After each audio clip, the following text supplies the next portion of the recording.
From its absolutely abysmal numbers to the unbelievably high budget, this is why Westworld had to be canceled. Not too long ago, Westworld was considered to be one of HBO's biggest tentpoles. In just 4 seasons, the sci-fi drama took home 7 Emmy Awards, along with 54 total Emmy nominations. With big names like Ed Harris, Evan Rachel Wood, James Marsden, and Aaron Paul, it should have been a juggernaut. Then, without any warning at all, canceled. And not just canceled, erased from HBO's streaming service altogether. Ouch! Needless to say, die-hard fans are not pleased with HBO's decision. In a last-ditch effort, fans are putting on the full-court press to try and save the show. If you're looking to join the effort to bring Westworld back, fans are telling people to visit SaveWestworld.com. Rather than leaving the show for dead, fans hope a rival streaming service like Amazon will pick up where the show left off. On their website, fans rage at greedy CEOs for shelving shows for tax purposes. They rage on one man in particular, David Zaslav. If Zaslav's name sounds familiar, it's probably because he's become enemy number 1 among fans. Ever since taking the helm of Warner Brothers Discovery, Zaslav's been chipping away at what he deems as excess fat. Westworld, Batgirl, even Scooby-Doo, for Christ's sake. The axe of Zaslav has no mercy. But here's the thing, Westworld fans. Zaslav was right to cancel Westworld.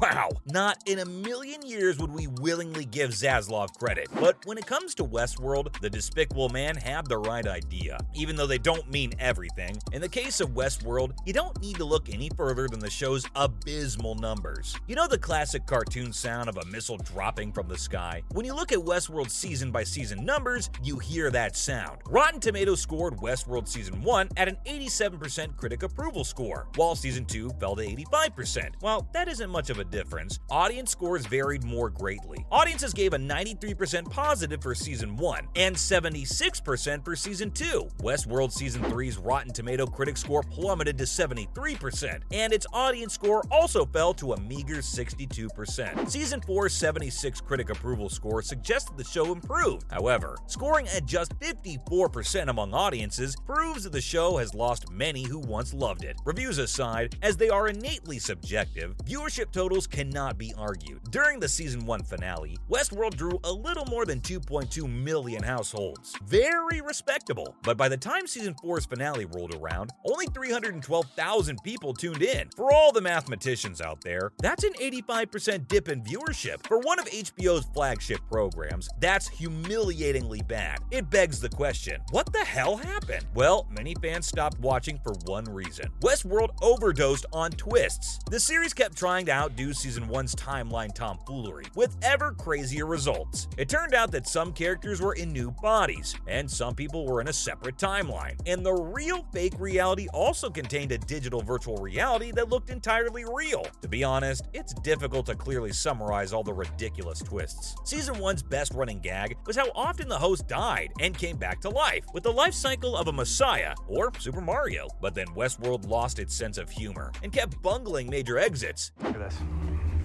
With every reset, a host's code reaches out to other nearby hosts and establishes a sort of handshake protocol. A mesh network. Exactly. They access it subconsciously to pass basic data to one another. Season 1 ended with the shocking death of one character, who reappeared as a digital avatar. Season 3 ended with the shocking death of another character, who also didn't die. I guess his neck wasn't that slashed. Some actors stuck around to play different characters, which sounds fun, except vivid personalities lost all their truthfulness from the constant transfer. Additionally, the series' introduction of new theme parks and storylines such as the Shogun World detracted from Westworld's compelling main narrative.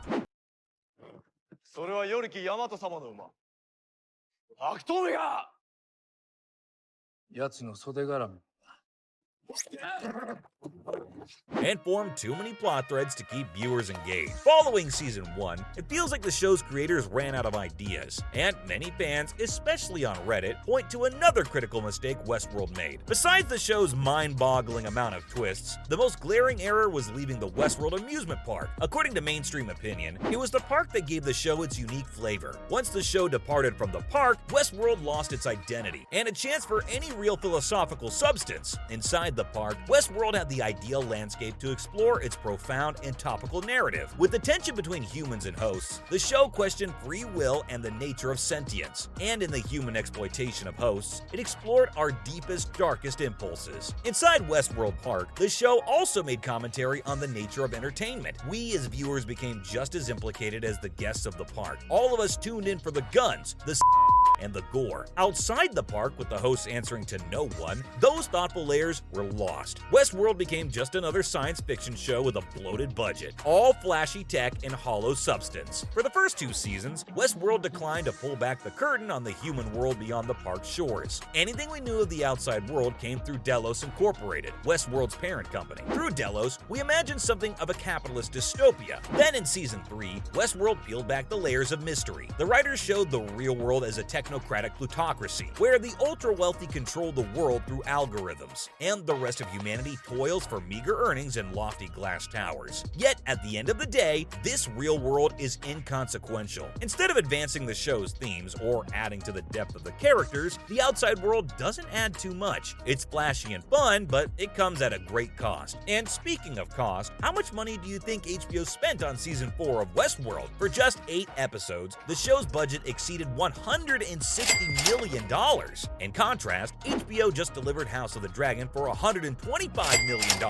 The Game of Thrones prequel earned about 29 million viewers per episode across all platforms. As discussed previously, Westworld did amass those numbers over the course of an entire season. Warner Brothers Discovery had a choice: continue pouring millions into a failing Westworld, or invest in successful shows like House of the Dragon and Euphoria. For David Zaslav, the choice is pretty simple. However, an eventual twist of fate, it's been reported that Westworld is still costing HBO millions, even after being canceled. Deadline reported recently the principal cast had pay-or-play deals. In layman's terms, they would be paid regardless of whether the show continued or not. In terms of total compensation, the owed salaries come in around the $10 million to $15 million range. We have one word for those Hollywood agents: bravo! However, the movie is not unusual. Networks sometimes pay to secure a cast before a renewal decision is made, especially if the group features big names who'd be hard to reassemble without contracts. Regardless, by cutting Westworld, HBO will save itself upwards of $100 million. It'll save the company from having to pay residuals to the actors and producers who worked on the series. On top of that, it'll be able to fully write down the future amortization costs of those series. With all that said, like one more dagger to the heart of fans, according to sources at The Hollywood Reporter, Warner Brothers Discovery did suggest a way for the 5th season to happen. They wanted to produce season 5 for a drastically reduced budget and air it on their FAST platform, where they'd run ads with the new episodes. Wisely, HBO opted to just cancel the show instead. The truth is, from its absolutely abysmal numbers to the unbelievably high budget, that's why Westworld had to be canceled.